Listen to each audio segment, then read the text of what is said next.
Chapter 3. The Ride to the Inn. It was a beautiful summer's night, and the sky was full of stars. Turi found that horse behind the chapel, as the stranger had said he would.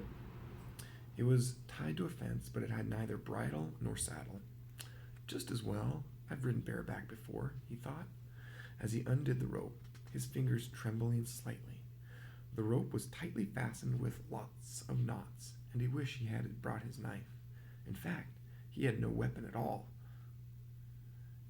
as he had left everything behind in the chapel. The horse whinnied quietly, but it sounded so loud in the stillness of the night. Turi glanced around. His eyes had become accustomed to the darkness, and he could see a building nearby, probably the house of a farmer who owned the meadow. Finally, Turi managed to get the rope untied. "Come on, horse," he whispered. "Come on with me." The animal whinnied again.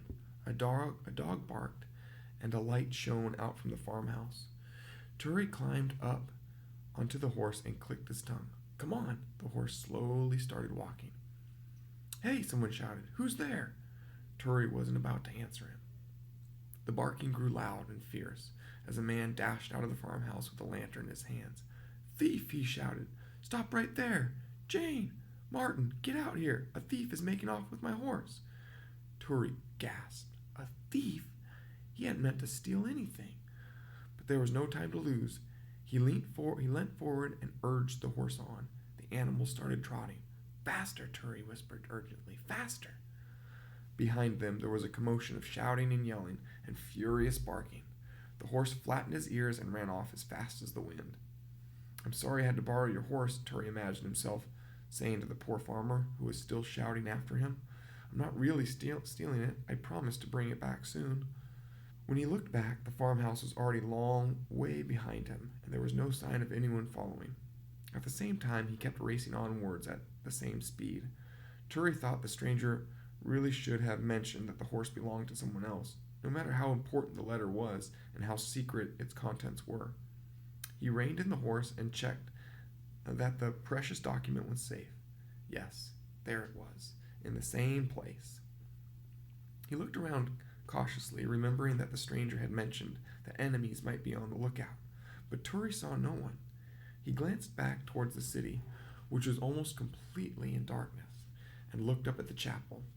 Dimly visible on the hillside, small and white. He rode towards the forest. The forest was not far from the city of Daganot. It covered a large area, and there were places within it where no human had ever set foot. Turi knew the way to the lodge, as he had hunted in the king's ratoon on many occasions. It was much darker in the forest, but the road was wide, so he could keep riding at a quick pace. Now and then he slowed the horse and took a good look around. He saw no one, but he felt as if the forest was full of men lurking and spying on him, just waiting to attack. He reached the hunting lodge without incident and had no trouble finding the track that the stranger had mentioned. It was narrow and winding, which forced him to ride more slowly. "I hope I'll be back in time," he thought, just imagining not being there when the king's knights come to fetch us for the ceremony. But the stranger said I should be able to reach the inn in 3 hours. He thought about the black knight with the white shield, the man to whom he was supposed to give the letter. He had never heard that knight's name before. Who was he? Where did he come from? None of King Daganot's knights wore those colors, so he was probably one of King Unawin's men. Why he was here, so far from his own country, was a mystery. Turi had heard stories from travelers who had met Unawin's knights. They sometimes rode along the great southern road on their way to Elvinian, the hostile land on the other side of the Grey River, where one of Unawin's sons ruled. Turi wondered how long he had been riding. An hour? That would make it 2:15. Maybe it was even later than that. It seemed such a long time since he'd been kneeling in the chapel and had heard the voice asking him to open the door. There were more hills now, and the track went up and down. The horse seemed to be able to see better in the dark than Turi. Sure of foot, it kept on going. The forest was quite quiet at night, but not as quiet as the chapel. Turi could hear all sorts of strange, soft noises, probably animals. There was the sound of leaves rustling and the steps of the horse, and dried twigs and branches snapping as he rode by. Something flew into his face and gave him a fright, but it was just a moth or some other insect. The track led uphill again, and the sky was growing lighter. The trees and undergrowth became less dense. I must be close to the clearing now, Turi thought, and indeed, he soon came to a treeless glade. It had been the place that the stranger had mentioned. Turi knew he should take the path to the left. As he rode across the clearing, he heard more noises. Noises that were unlike anything he'd heard so far during his ride. Horses neighing and the clatter of hooves. From his high vantage point, he could see out over the forest, and in the distance, he made out dark figures and the gleam of weapons. A group of horsemen was passing swiftly through the forest.